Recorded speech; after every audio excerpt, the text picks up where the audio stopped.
Pues així acaba el nostre acte de guard dedicat al Dia Internacional de la No Violencia y la Paz.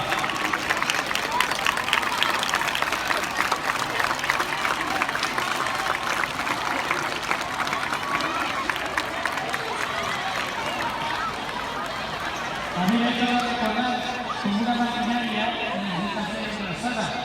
Y este Robert hace como una maquinaria, es como engrasado. Entonces tenía que tirar y salían de agujero. Pues esa grasa es la que le tenían que posar nosotros a un empavo. Esa grasa que es la de la amistad, la de la confianza, la del respeto al arte.